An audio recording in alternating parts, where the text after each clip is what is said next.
네, 자 우리가 앞 시간에서 매입 매출 전표의 입력 유형까지 정리를 했습니다. 매출에 3가지 유형이 출제가 되고 매입에서 4가지 유형이 출제가 되는데 그 3가지, 4가지 유형 선택하는 게 매우 중요합니다. 매입 매출 전표에서는 그게 실력이에요. 네. 그리고 의외로 분계는 상당히 자동화되어 가지고 분계가 매우 쉬운데 여러분이 이제 분계를 공부를 하려면 밑에 분계 내용을 꼭 눈으로 스캔하면서 지나가야 공부가 될 것이다. 이렇게 여러분에게 안내를 드렸죠. 자, 그러면 오늘은 이제 매입 매출 전표 연습을 본격적으로 하도록 하겠습니다.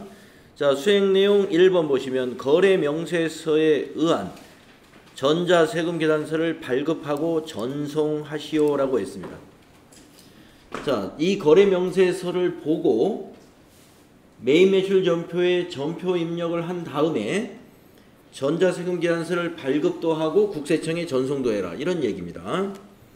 자, 밑에 설명이 나오는데 코디 나라의 여성 정장을 전액 외상으로 매출했는데 이 3일패션이라는 회사는 의류 도소매업이죠. 그러니까 여성 정장은 상품이다, 이런 얘기.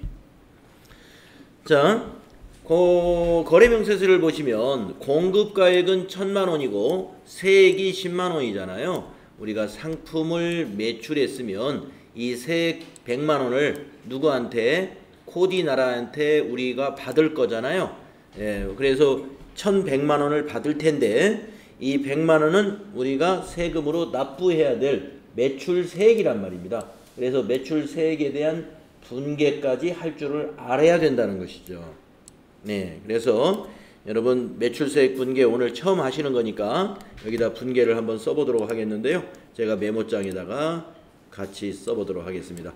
여러분도 한번 써보세요. 자, 차변에는 뭐가 되느냐면 외상으로 팔았기 때문에 채권이 증가하죠. 그래서 그 계정 과목은 외상 매출금이라는 매출 채권입니다. 그리고 외상 매출금은 채권이기 때문에 여러분 분계하실 때 꼭 괄호 안에 거래처를 넣으라는 얘기입니다. 그래서 코디나라가 거래처가 되겠고 금액은 1100만원을 받아야 됩니다.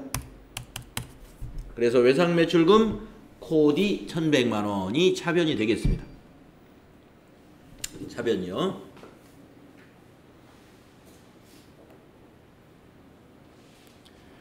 그 다음에 대변은 어떻게 되느냐. 대변이 2개로 나누어지는데요.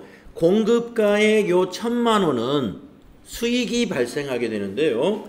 계정 과목은 뭐가 되느냐. 상품 매출이라는 영업수익입니다. 상품 매출이 1000만원이에요. 이것이 우리 손익계산서의 매출액으로 집계가 되죠. 손익계산서 맨 위에 올라가는 매출액으로 가는 겁니다. 상품 매출.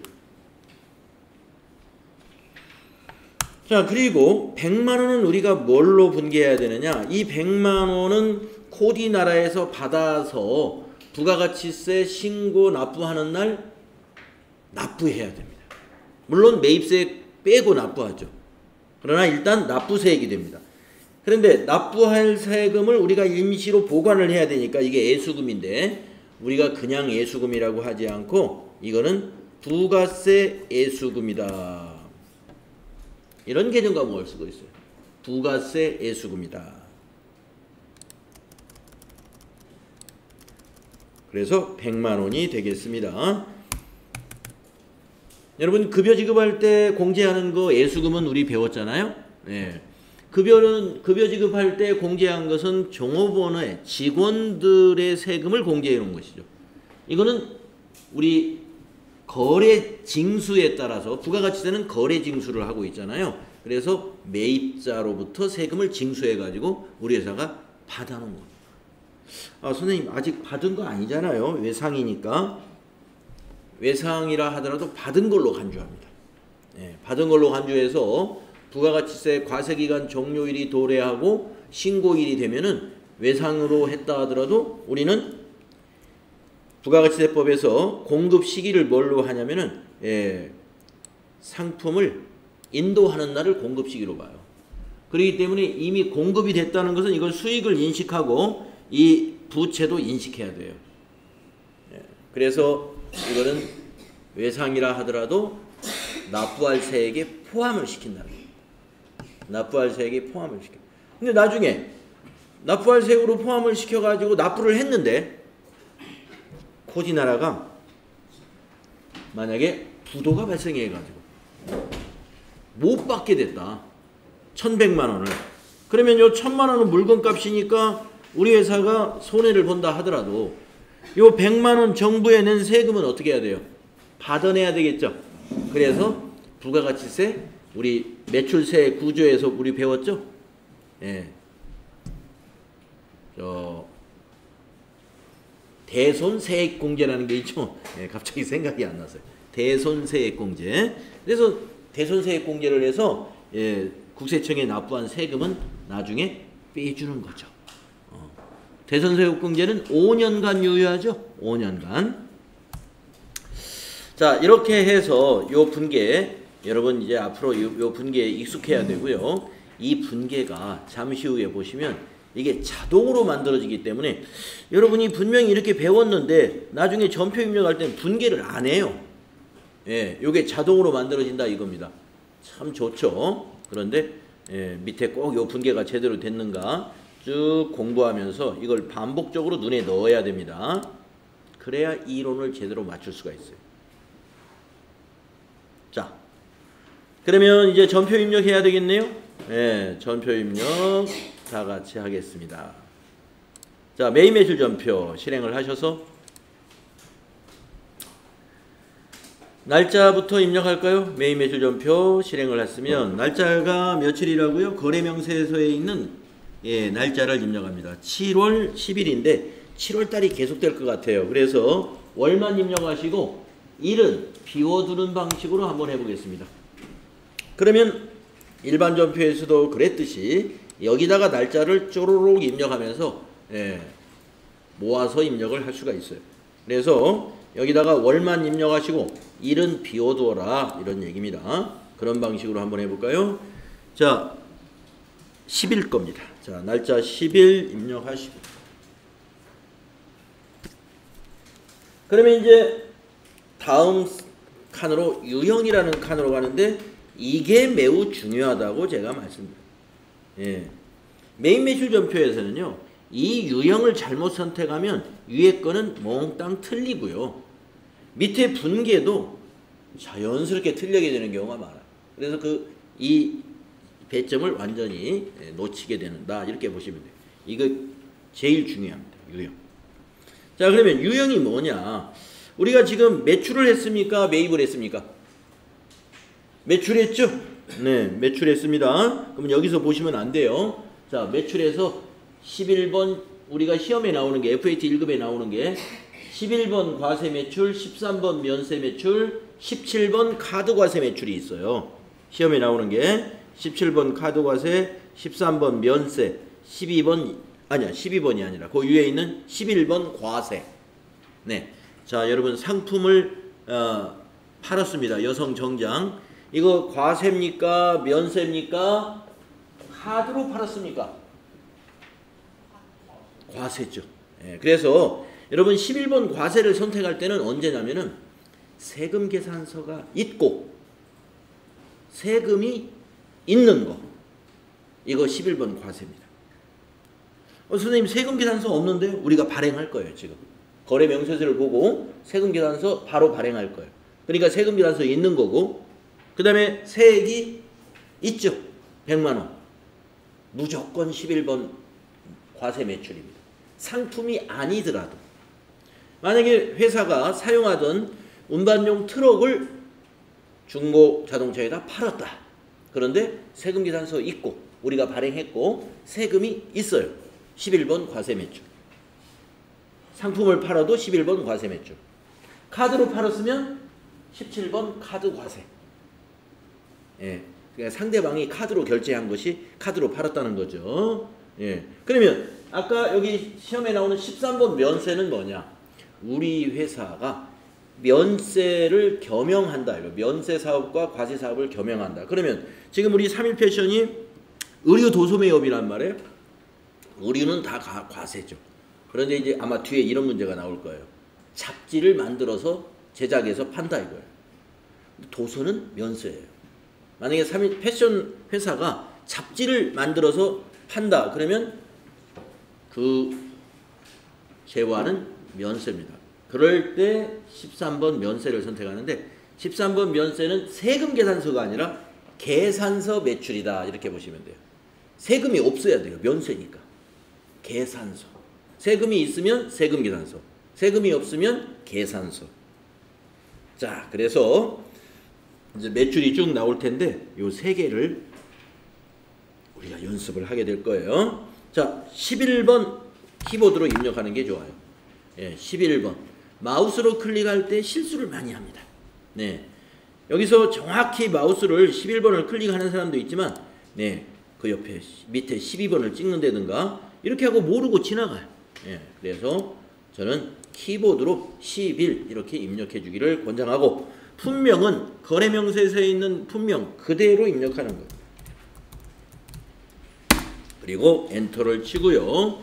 수량과 단가도 거래명세서나 세금계산서에 있다면 그대로 입력합니다. 100 단가는 10만원. 예. 그렇게 되면 수량 곱하기 단가 해가지고 공급가액이 자동으로 입력이 되고 부가세는 공급가액의 10%로 입력이 되고 합계는 공급가액과 부가세를 더해서 여기 합계까지 자동으로 채워집니다. 그러면 여기서 엔터 치면 커서는 어디로 가냐면 코드로 넘어가게. 부가세로 가나요? 네, 엔터. 그 다음에 코드로 넘어가네요. 이 코드는 무슨 코드냐? 거래처 코드입니다. 이 거래처 코드는 증빙에 있는 거래처를 반드시 넣어야 돼요. 증빙에 있는 거래처입니다. 그러면 여기서 증빙은 거래 명세서입니다. 거래 명세서에 공급받는 자가 거래처니까 여기 코드란에다가 코디라고 입력을 하고 엔터를 치면 검색이 되죠. 그리고 엔터 쳐주면 입력이 됩니다. 사업자 번호까지 채워지죠. 그 다음에 전자세금란은 우리가 어제 이제 슬쩍 읽고 지나갔는데요. 전자세금은 1번을 입력하는 경우하고 0번을 입력하는 경우가 있을 텐데요. 세금 계산서인 경우에 우리는 지금 이 더존 시스템에서 세금 계산서를 발급할 겁니다. 직접 이 시스템에서 발급을 할 때는 언제나 0번입니다. 비워놔야 돼요. 비워둡니다. 0번으로. 그래서 이제 발급을 하고 나면 이 자리가 채워지는데 잠시 후에 여러분이 보시면 여기에 전자 발행했다라고 단어가 나타나죠. 지금은 비워놔야 돼요. 그 다음에 이제 분계, 마지막 분계란에 왔는데 이 분계는 아래쪽에 보시면 이런 메시지가 보이죠. 자, 0번 분계 안 하겠다. 1번 현금 분계다. 그러면 현금 분계는 뭐냐? 입금 전표나 출금 전표를 말합니다. 이 거래가 만약에 여성 정장을 판매하고 현금을 받았다 그러면 1번 하면 끝나요. 그리고 2번 외상 분계. 지금이 바로 외상 분계에 해당이 됩니다. 3번 호남. 현금도 아니고 외상도 아니고 카드도 아닌 거래입니다. 그러면 현금도 아니다. 외상도 아니다. 카드도 아니다. 그럼 뭘까요? 보통예금으로 이체했다. 이런 것들이에요. 어음을 발행했다. 이런 것들입니다. 현금 아니고 외상 아니고 카드 아닌 것은 계좌 이체했다든가 어음 발행했다든가 네. 해서 양도해서 결제를 했다든가 이런 것들이라는 것이죠. 자, 그러면 우리는 지금 2번 외상을 선택해 볼까요? 밑에 여기가 회계 처리가 되는 영역이고 여기는 세금 계산서 내역을 입력하는 곳이고 증빙 위쪽은 증빙을 입력하는 곳이요. 아래쪽은 회계 처리하는 곳이에요. 회계 처리. 이게 나누어져 있어요. 메인 매출 전표는. 그래서 이 증빙을 입력하는 곳은 어디로 가냐면 부가가치세 신고서로 가요. 부가가치세 신고를 하는데 부가가치세 신고서뿐만이 아니라 몇 가지 많은 부속 서류들이 또 있어요. 신고서를 뒷받침하는 명세서 같은 부속 서류들, 그런 부속 서류를 만드는데 여기에 이 자료가 이용되는 거예요. 위에 있는 자료는. 그리고 밑에 있는 자료는 회계 처리하는 거예요. 우리 일반전표에 일반전표에 뭔가를 입력하면 계정별 원장도 만들어지고 현금 거래면 현금 출납장도 만들어지고 또 자금 관리하면은 거기 어음 관련 보조장 같은 거 만들어진다고 그랬죠. 바로 그 역할을 하는 것이 여기. 그러니까 여기는 우리가 그동안 앞에서 일반전표 입력했던 그 역할, 그 역할이 밑에 역할이고 우리가 메인 매출 전표는 부가가치세 신고하고 관련된 거래를 넣는다고 그랬죠. 그래서 요 상단, 위에 있는 상단은 부가가치세 신고와 관련된 장부를 만들어내고 보고서를 만들어내고 신고서를 만들어낸다. 그래서 실무에서 시험에서 채점을 할 때도 여기 채점 따로, 밑에 채점 따로. 예. 위에는 맞았는데 밑에 분계가 틀렸다. 그러면 위에 점수 따로 줍니다. 예, 부가가치세 신고는 맞았다. 그런데 회계 처리가 틀렸군요. 이렇게 4점짜리다 그러면 여기 2점, 여기 2점. 이렇게 채점하는 걸로 알고 있어요. 네. 뭐 채점 기준은 나중에 바뀔 수도 있습니다. 그래서 이 시험 주관처에서는 채점 기준에 대해서 아주 디테일하게 이렇게 발표를 안 해요. 좀 두리뭉실해서 하는데 그렇게 알려져 있어요. 그래서 여러분들 해주시고 제일 중요한 것은 유형이 가장 중요하다고. 유형이 사실 요 분계 선택은 외상 선택 안 하고 아까 3번 혼합으로 해도 이 분계 자기가 수동으로 다 맞추면 돼요. 혼합은 반자동이고 외상은 완전 자동입니다. 그래서 이 부분은 채점을 안 해요. 분계 부분은 전부 혼합으로 해도 다 맞습니다. 왜? 이것만 맞으면 되니까. 지금 이 분계의 선택은 이 아래의 분계를 빨리 하려면 잘 선택하면 이 분계가 빨리 되는 거예요. 잘못 선택하면 밑에 분계가 오래 걸리는 겁니다. 자, 그래서 밑에 분계를 꼭 스캔을 하라고 그랬죠? 자, 만나볼까요? 차변의 외상 매출금 1100, 대변의 부가세 애수금, 부채 증가 100만원, 대변의 상품 매출, 수익 발생 1000만원. 맞았죠? 이걸 꼭 스캔하고 간다. 그래야 공부가 되지. 위에 외상해놓고 그냥 바로 다음으로 진행하면 공부가 안 될 것이다. 공부할 때는 밑에 분계를 꼭 스캔을 하고 가시라. 네. 차변 대변 합계도 일치하죠? 이런 거 확인하시라는 겁니다. 외상 매출금 거래처 반드시 이렇게 넣어야 되는데 우리 일반 전표에서는 자동으로 안 넣어주죠. 그런데 메인 매출 전표는 여기서 이미 증빙의 거래처를 넣어놨잖아요. 자동화 시켜놓은 거예요. 그냥 넣어줍니다. 자, 그 다음에 해야 될 일은 뭐냐. 이 문제는 전자세금 계산서를 발급 전송하라는 거니까 전표 입력하고 나서 이제 세금 계산서를 발급하러 가야 됩니다. 발급은 전체 메뉴에 가서 어디로 가느냐. 여기 부가가치세 2번이라는 박스에 보시면 전자세금 계산서 발행 및 내역 관리라는 메뉴가 있다는 거죠. 거기를 클릭해 보세요. 그러면 기간, 어느 날짜의 거래에 대해서 전자세금 계산서를 발행할 것인지 그 기간을 여기다 입력하는 겁니다. 날짜가 7월 10일이니까 여기다가 7월 10일 하루 것만 입력하세요. 거래처에서는 일일이 거래처를 지정할 필요 없으니까 그냥 엔터로 지나가면 처음부터 끝이 전부 진행이 됩니다. 상태에서도 그냥 엔터 하세요. 네. 그러면은 이렇게 코디나라 거 방금 입력한 것이 미전송 상태로 검색이 됩니다. 그러면 앞에 요 체크 박스를 체크하시고 상단을 잘 보시면 전자 발행이라는 단추가 있습니다. 그러면 전자 발행을 눌러주세요. 그러면 이제 아이디와 비밀번호가 이 가상으로, 그러니까 사업자 번호로 이렇게 로그인이, 이건 가상이에요. 그러면 여러분 밑에서 확인 누르면 이제 인증을 거쳐서 로그인이 됐다고 보시고 이와 같이 전자세금 계산서가 발행이 됩니다. 예. 그런데 밑에 여기 합계 금액이 외상란에 들어가 있지 않네요. 시험에서 채점은 안 하는데요. 시험에서 채점은 안 하는데 자 닫고 취소해 볼까요? 예, 그 부분을 발행하기 전에 입력해야 되는데 밑에 여기 아래 보시면 결제 관계가 밑에 있어요. 그래서 여기다가 외상란에다가 세금계산서의 외상을 표시하려면 외상란에다가 숫자를 입력합니다. 1100만원 엔터. 그래서 결제관계는 밑에 입력하는데 시험에서는 이거 채점을 안 하기 때문에 시험 보실 때는 밑에 입력을 할 필요 없어요. 자 다시 전자발행해서 보시게 되면은 요 밑에 여기 거래명세서처럼 외상 미수금연날에 입력이 됐죠. 그리고 이 금액을 청구합니다. 이렇게 나옵니다.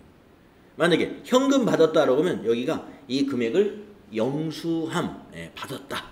영수증 역할도 하는 거고 지금은 외상이니까 청구한다. 이런 메시지입니다. 자 밑에서 발행 눌러주시면 발행됩니다. 세금계산서 발행 요건이 건수 중 발행 요청 건수 총 한 건 중 한 건의 전자세금계산서가 발행되었습니다. 나왔네요. 확인 눌러줄까요?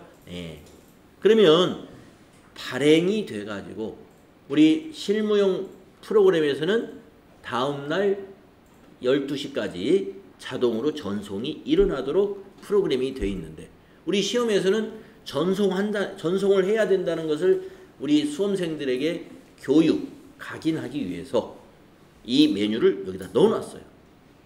교육용 프로그램과 수업용 프로그램에는 전자발행 바로 옆에 아카데미 전자세금계산서라는 메뉴를 따로 만들어 놨으니까 여러분 시험 보실 때는 이 메뉴를 꼭 이용해야 돼요. 자 클릭. 그러니까 전송하라 그러면 꼭 그 메뉴로 들어가야 돼요.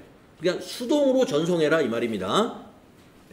가면은 이렇게 가상의 웹사이트가 나타나요. bill36524.com이라는 사이트인데 이 사이트의 아이디와 비밀번호로 미리 또는 공인인증서로 로그인 할 수 있는 로그인 시스템이 있습니다. 자, 우리는 가상으로 다 입력이 되어 있어요. 로그인 눌러놓을까요? 그러면 이제 로그인 된 상태가 되고요.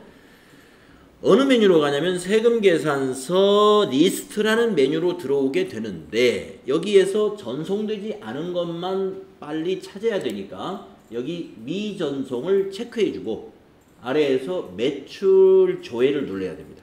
매출 조회를 누르면 미전송된 것만 이렇게 찾아줘요. 그러면 7월 10일께 찾아지는데 여기서 발행이라는 단추 바로 위에도 있고 아래도 보시면 있고 오른쪽 아래에도 있습니다. 이게 발행 단추 요 3개 중에서 가장 가까운 거 눌러주시면 되겠죠? 네, 발행. 그러면 발행이 완료되었습니다. 그리고 확인. 그럼 이 발행은 뭐냐? 국세청으로 발행했다는 거고 아까 발행은 뭐냐? 거래처로 발행하는 거예요. 네. 그래서 국세청 전송을 지금 한 거예요. 네. 여기 국세청 전송 결과에서 조회도 해보고 할 수 있습니다만은 굳이 조회할 필요는 없습니다. 네. 닫아주시면. 네. 그리고 이것도 닫아주시면 돼요. 그리고 여러분은 맨 전표 입력했던 메인 매출 전표 화면에 돌아와서 여기에서 확인해 보시면 좋아요. 조회 누르면 이 전자세금란에 전자발행이라는 텍스트가 여기에 입력이 됩니다. 전 조회 눌러볼까요? 네, 전자발행. 발행됐다는 거예요. 자, 이렇게 해서 이 문제 해결을 하는 거고요. 시험에서는 세금계산서 발행시키고 전송하는 문제가 FAT 1급에서 꼭 한 문제는 나옵니다. 부가가치세 문제 맨 앞에 나와요. 자, 계속 같은 연습하겠습니다. 자, 두 번째 문제도 같은 문제예요. 자, 다음 페이지 2번 문제 보면 거래명세서에 의한 전자세금계산서 발급 및 전송. 그러니까 전자세금계산서를 발급 전송하라 그러면은 자료를 세금계산서를 주지 않고 거래명세서를 준다는 점이죠. 아직 세금계산서가 인쇄된 게 없으니까 거래명세서를 보고 세금계산서 발급 전송하라는 거예요. 그러려면 전표 입력을 먼저 해야죠. 자, 주식회사 데일리룩의 여성 자켓 상품을 전액 현금으로 매출했다. 분계를 한번 써볼까요? 네. 차변에 현금이 얼마 들어왔을까요? 얼마 들어왔습니까? 네, 5,500만원 자산이 증가하죠. 차변에 현금 5,500, 자산 증가합니다. 그러면 대변을 한번 써보겠습니다. 여성 자켓이라는 상품을 판매했죠. 그래서 상품 매출이 수익 발생이 되겠고 금액은 5천만원이 되겠습니다. 그렇죠? 대변에 수익 발생 상품 매출 5천만원. 그리고 500만원은 뭐가 되나요? 500만원은 부가세 예수금이 된다. 이거죠. 500만. 부가세 예수금이 된다. 예. 이처럼 매출 부가세를 우리가 부가세 예수금으로 부채로 인식한다는 거. 정확히 아셔야 돼요. 그래서 거래의 결합관계는 차변의 현금 자산 증가, 대변의 상품 매출 수익 발생, 차변의 부가세 예수금 부채 증가. 이런 판단 가능해야 돼요. 그래서 이 거래가 재무상태표에 미치는 영향은 뭡니까? 그러면 재무상태표에는 자산이 5,500 증가하고 부채가 500만원 증가하겠습니다. 손익계산서에는 어떤 영향을 미칩니까? 수익이 5천만원 발생해가지고 당기순이익의 5천만원의 증가의 요인이 되겠다. 이렇게 말할 수 있어야죠. 네. 그래서 모든 이 회계처리는 이 회계처리 결과 우리 회사의 재무제표에 어떤 영향을 주는가까지 여러분이 설명할 수 있어야 돼요. 네. 그러니까 여러분이 그게 연습하는 겁니다. 그게 회계 공부하는 거고 분계를 딱 써놓고 끝 하지 말고 이것이 우리 회사 재무제표에 미치는 영향. 여러분 지금 재무제표에서 가장 집중적으로 배우는 재무제표가 뭐예요? 재무상태표하고 손익계산서. 거기에 대해서는 말할 수 있어야 돼요. 재무상태표하고 손익계산서에 대해서. 그래서 위에 있는 이 거래를 보고 자산이 1,100, 재무상태표의 자산이 1,100만원 증가하고 재무상태표의 부채가 100만원 증가하면서 손익계산서에는 수익이 1,000만원 발생, 즉 증가가 된다. 그래서 당기순이익의 1,000만원의 증가 요인이 되는 것이죠. 자, 그러면은 이제 요 거래를 전표 입력을 해야 되겠죠? 수행 2번 한번 해볼까요? 네, 그러면 아까 메인 매출 전표에 다시 가셔가지고 밑에 날짜를 이제 여기 며칠이죠? 15일 날짜 입력하시고 이것도 부가가치세가 있고 세금계산서 우리가 발급할 거예요. 그래서 11번 과세 매출 그리고 품명에는 이제 여성 자켓으로 고치시고 위에 게 복사됐으니까 수량 1,000개 단가 5만원 그리고 엔터 치면 공급가액 완료됐고요. 엔터 치면 부가세로 가고 엔터 치면 코드란에 갑니다. 이번에 거래처는 데일입니다. 데일리룩 데일 전자세금란 이것도 뭐예요? 세금계산서 발급 전송하라고 그랬으니까 0번 입력하고 비우면서 가라. 이거 0번. 이번에는 분계가 현금을 받았기 때문에 1번 분계 선택하시면 자동으로 됩니다. 자, 1번 분계 선택을 했더니 2줄밖에 안 되죠. 아까는 3줄이었죠. 외상분계는 차변의 외상 매출금, 대변의 부가세 예수금과 상품 매출인데 지금은 2줄로 끝납니다. 왜냐? 요 한 줄 한 줄이 전부 다 입금전표예요. 입금전표. 부가세 예수금 대변이고 차변은 현금이라는 얘기고 상품 매출 대변이고 차변이 현금이라는 얘기입니다.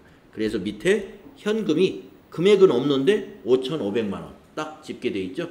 대변은 수익 발생과 부채가 합쳐서 5,500.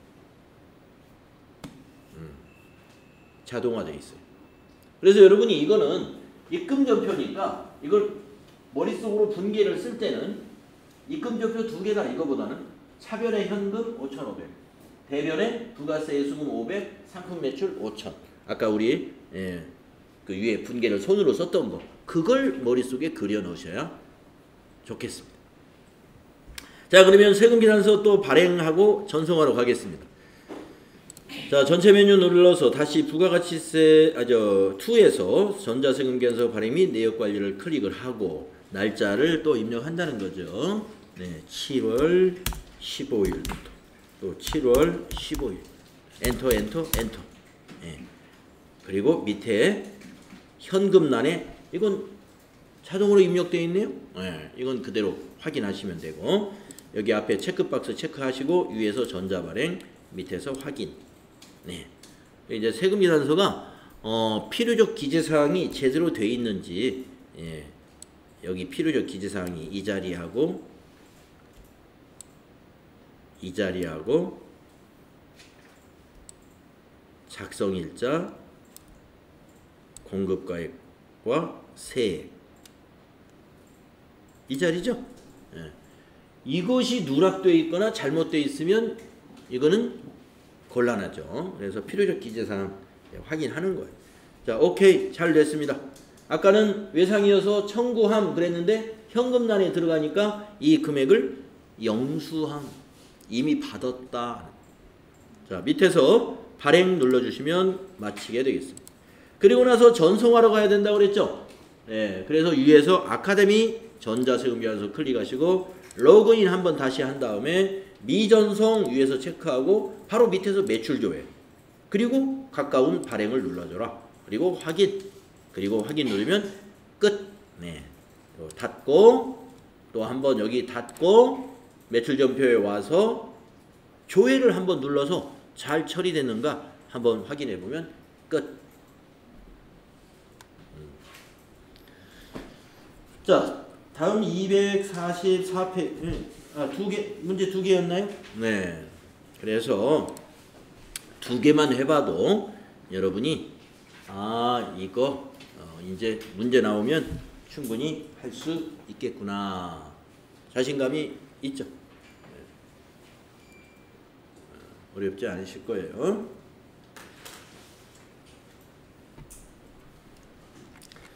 자, 그래서 다음 페이지 보시면 수행 결과가 쫙 나와 있습니다. 수행 결과가. 그래서 이제 만약에 이론으로 시험을 본다면 거래명세표나 세금계산서를 주고요. 이렇게 쓸 수 있어야 된다는 거예요.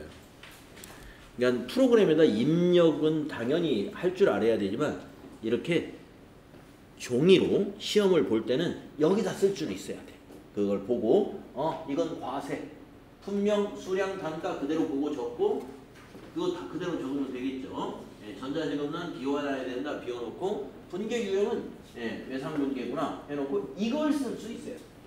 그러니까 이걸 쓸 수 있어야 된다는 게 이게 중요하다. 이걸 쓸 수 있어야 되고 유형을 정확히 이 얘기할 수 있어야 돼.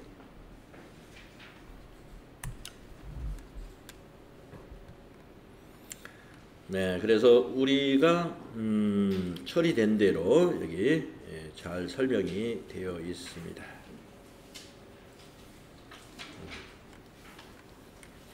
책에서는 두 건을 한꺼번에 했네요. 우리는 하나씩 따로따로 했죠. 네. 마찬가지. 설명을 하고 있는 거예요. 여러분 혼자 공부하실 때는 이거 보시고 한번 수행 팁 읽어보겠습니다. 시험에서는 매출 전자세금계산서에 대해 발급 전송하는 문제가 아까 말씀드렸죠. 한 문제 출제됩니다 라고 했잖아요. FAT 1급에 꼭 한 문제 나와요. 여보다 상위 급수인 TAT 1급에 가면 두 문제 나와요. 두 문제. 그래서 한 문제가 꼭 나온다. 그 외의 매출 전자세금계산서는 1. 전자입력으로 할 것으로 제시가 될 거다. 그래서 전자세금란 아까 여기를 말하는 거죠. 여기를 1. 전자입력으로 하시오라고 문제에서 나올 때는 발행을 안 하고 그냥 전자입력으로 그냥 하고 지나가는 거예요. 어떤 경우에 1. 전자입력을 하는지 이제 뒤에 문제 풀 때 제가 말씀을 드리겠습니다.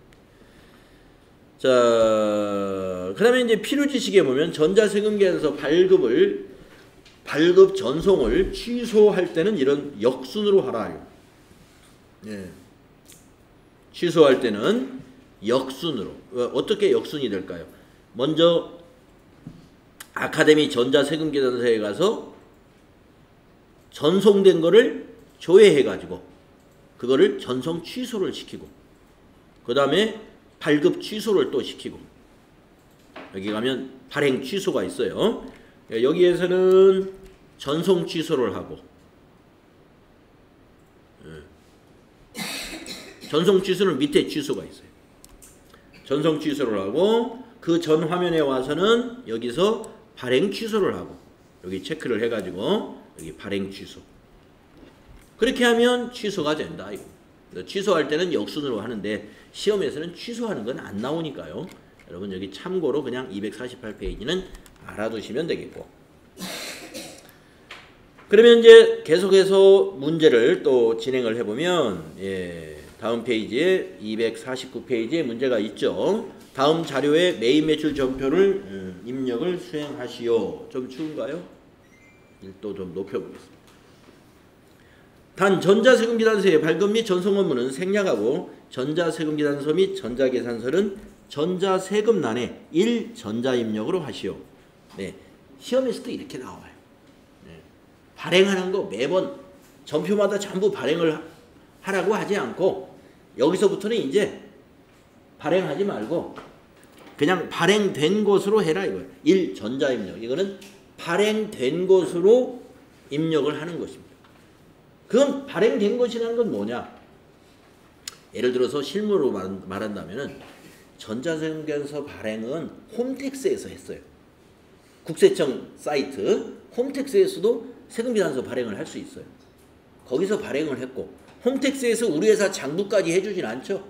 그러면 발행은 거기서 했지만 그 발행된 세금계산서 출력해가지고 회계처리는 더 좋은 프로그램으로 우리 회사에서 내 컴퓨터에서 해야 된다. 그러면 그거 인수해가지고 내가 입력해야 되잖아요. 그럴 때 전자입력으로 하는 거예요. 네. 그럴 때. 아니면 우리 전자세금계산서 발행은 누가 합니까? 매출자가 발행하죠. 그러면 매입세금계산서는 어떻게 할까요? 우리가 발행하는 게 아니죠. 그러니까 매입세금계산서는 모두가 다 그 전자세금란에서 1. 전자입력 한다는 것이죠. 모두가 다는 아닙니다. 요즘은 거의 대부분 다 전자세금계산서를 쓰고 있기 때문에 거의 다 전자입력으로 합니다만은 혹시라도 종이세금계산서를 받았다면 안 하는 거예요. 비워둬야 돼요. 종이세금계산서는 거기 비워둬야 돼요. 전자만 거기다 1 전자로 하는 거고요. 전자만. 그러면 전자가 세금계산서가 아닌 신용카드 매출전표나 현금영수증은 어떻게 하느냐? 당연히 비워둬야죠. 예. 여기 전자세금이라는 나는 전자세금계산서를 의미하는 거예요. 그러니까 전자세금계산서가 아닌 곳은 언제나 비워두는 거예요. 자, 수행 1번 보겠습니다. 남성 정장을 매출하고 대금을 현금으로 받았다. 이렇게 세금계산서 이렇게 이미 다 발행되어 있으니까 전표 입력하고 분개하라는 거예요. 자, 그러면 8월 10일 거 입력해 볼까요? 이번에는 월이 바뀌었으니까 위에서 월만 8월로 고치겠습니다. 그리고 일은 엔터 쳐서 밑으로 내려놓으시고 10일 날짜였죠? 그래서 10일 입력하시고 자, 세금 계산서가 있고 세액이 있다. 그러면 그리고 매출이다. 매출. 그러면 11번이에요. 11번. 여러분 세금 계산서와 계산서, 거래명세표 이 세 가지는요. 자, 세금 계산서, 계산서, 거래명세표는 색깔로 매출과 매입을 구분할 수가 있습니다. 색깔로. 빨강색으로 된 양식은 다 매출이에요. 빨강색은 매출. 파랑색은 매입. 그러니까 무슨 뜻이냐면 빨강색으로 인쇄된 것은 공급자 보관용 세금계산서나 계산서라는 거죠. 공급자 보관용. 파랑색은 공급받는 자의 보관용이에요. 그러니까 우리가 파랑색 세금계산서나 계산서를 받았다는 것은 우리가 매입했다는 거예요. 매입. 우리 회사가 그걸 가지고 있다는 건 우리가 매입했다는 것이고 우리 회사가 가지고 있는 세금 계산서나 계산서가 빨강색으로 인쇄되어 있다. 그러면 우리가 매출했다는 거예요. 매출. 그래서 메인 매출은 우리가 전표 입력할 때도 여기 매출은 빨강색으로 단추가 만들어져 있고, 근데 잠시 후에 매입을 입력할 때는 여기에 매입이 파란색으로 되어 있어요. 그것도 여러분이 알고 계시면 좋습니다. 매출인가 매입인가 좀 혼란스러울 때는 색깔만 보고도 아, 빨강색 이건 매출이야, 파란색 이건 매입이다. 그런데 세금 계산서나 계산서 거래명세표는 색깔로 구분이 분명하지만 안 되는 것은 뭐예요? 신용카드 매출 전표하고 현금 영수증은 색깔이 단색이에요. 그렇기 때문에 그것을 여러분이 색깔 보고는 판단이 안 되겠죠. 그래서 그 점 참고하시고, 자, 과세 맞죠? 자, 남성전장 입력하시고, 수량 100개 30만원, 네, 엔터. 거래처는 코디, 엔터. 코디 나라에서 엔터. 전자세금은 1번. 그러면 전자 발행이 아니라 전자 입력, 이렇게 전자세금 계산서를 입력한다 이 말이고, 아까 우리가 이 시스템에서 발행한 것은 여기에서 발행했다는 거죠. 차이가 있습니다. 근데 전자는 전자예요. 두 개 다. 자, 분계는 어떻게 해야 되느냐? 거기 대금 관계를 보니까 현금란에 3,300이 입력돼 있죠. 그러면 분계는 1번. 그러면 이게 자동화돼 있어요. 그래서 참 편해졌다는 것이죠. 그래서 입금전표 두 줄이 보이는데, 차변의 현금 3,300이고 대변의 부가세의 수금 부채 발생 증가 300, 또 대변의 수익 발생 상품 매출 3,000, 이렇게 분계가 되면 맞는 것이다. 네, 다음 두 번째 문제. 수행 2번. 여성정장 원피스를 외상으로 매출하고 품명은 복수거래로 해라. 복수거래란 뭐냐? 자, 거래가, 이게 거래 날짜입니다. 그래서 공급 날짜예요. 여기 있는 거 있죠? 이게 공급 날짜예요. 그리고 위에 있는 이것은 작성일입니다. 작성일. 그러니까 거래가 지금 여기는 지금 같은 날짜입니다만은 8월 15일 날 복수거래가 있었대요. 여성정장과 원피스 거래가 한 건이 아니다. 두 건. 예. 그래서 이런 거래, 이런 거래를 우리가 복수거래라고 해요. 복수거래는 단추를 눌러서 품명과 수량 단가를 입력해 줘야 돼. 자, 어떻게 하느냐? 자, 날짜는 8월 15일이죠. 네. 자, 8월 15일 여기 날짜 입력하시고, 이것도 세금 계산서가 있고 세액이 있으니까 11번 매출, 과세 매출. 품명에서 복수거래를 눌러주는데 단축키를 외워도 됩니다. F7이라는 단축키인데 그걸 외워도 되지만 위에 복수거래가 단추가 딱 만들어져 있으니까 뭐 외울 것도 많은데 그것까지 외우라고 할 수는 없을 것 같고, 마우스로 복수거래 눌러주시면 이게 뜹니다. 이 팝업에다 입력을 하는 거예요. 자, 여성정장 20개 50만원.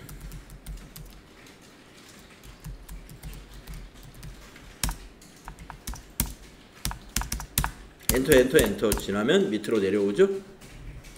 원피스 20개 20만원.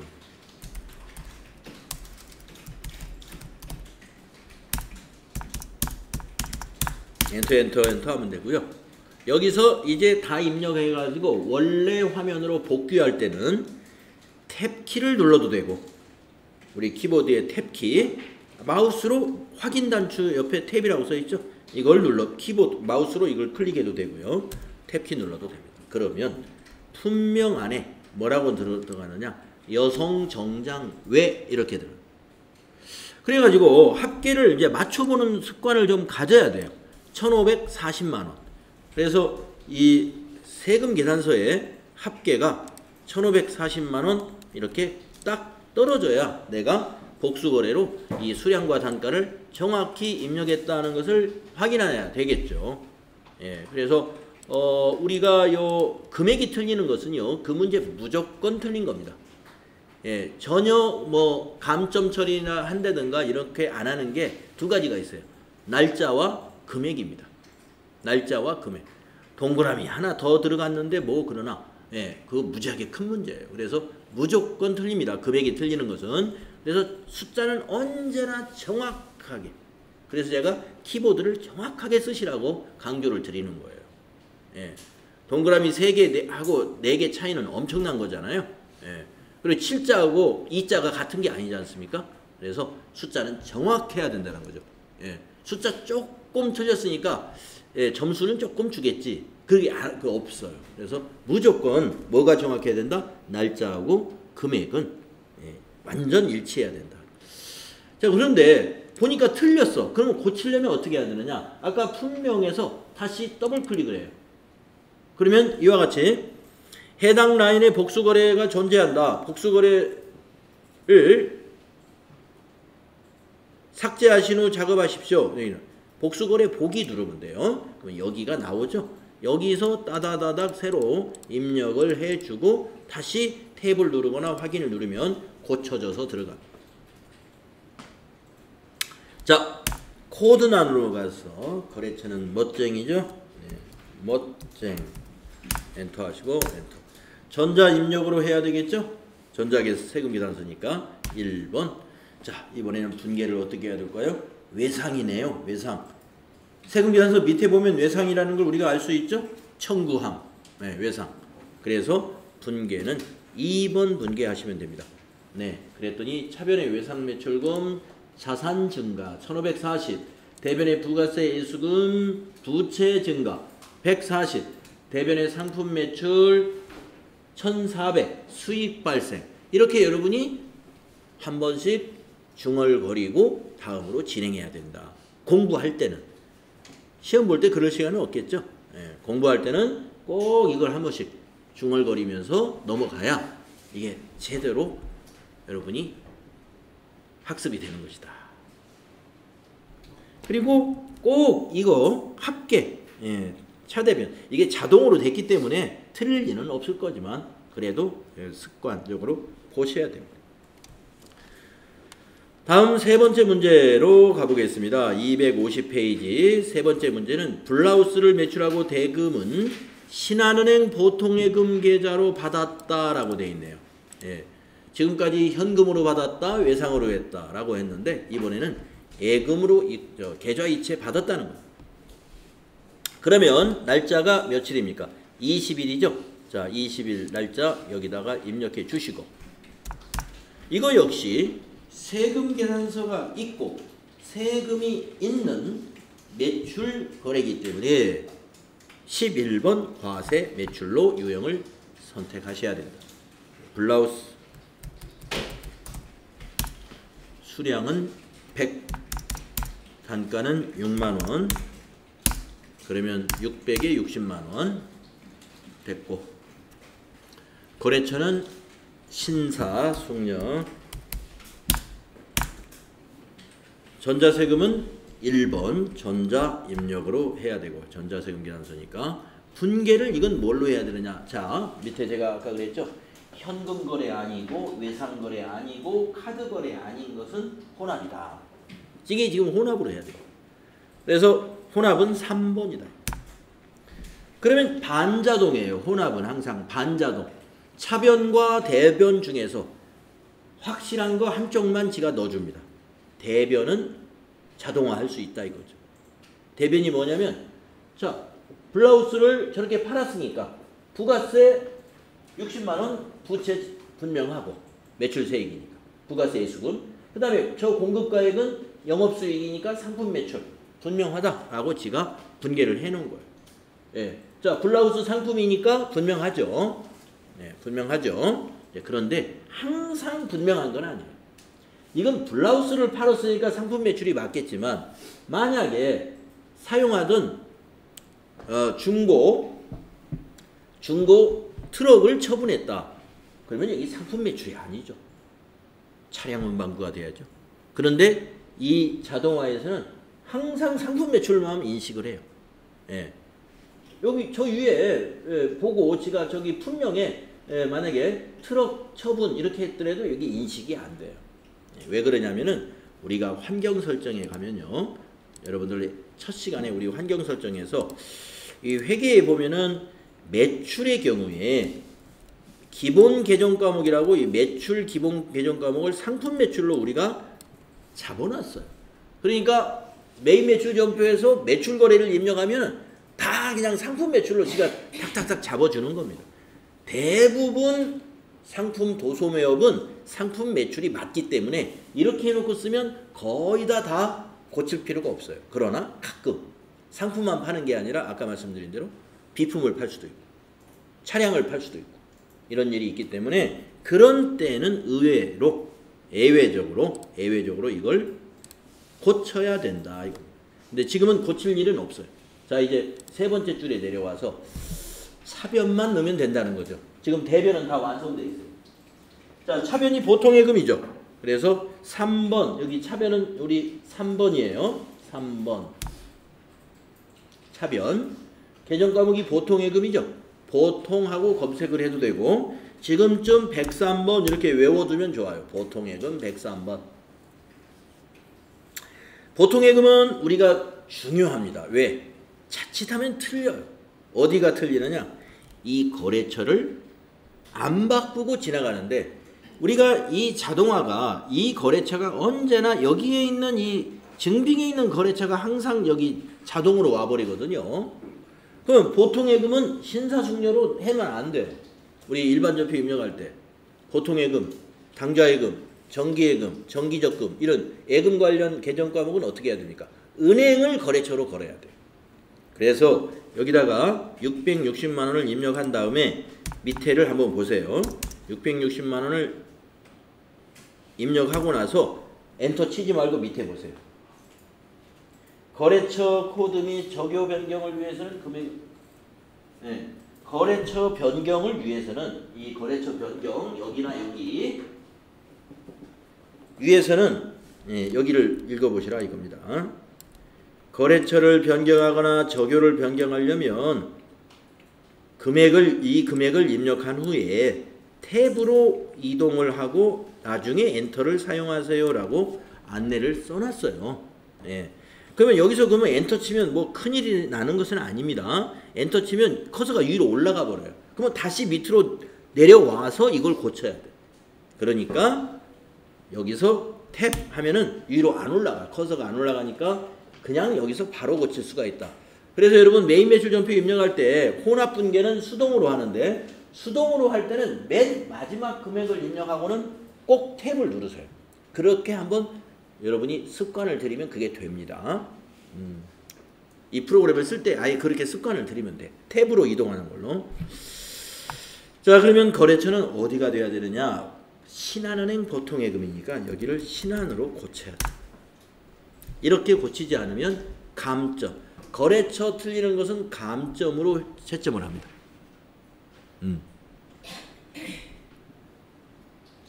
여기까지에 완벽하게 점수를 얻게 되는 겁니다.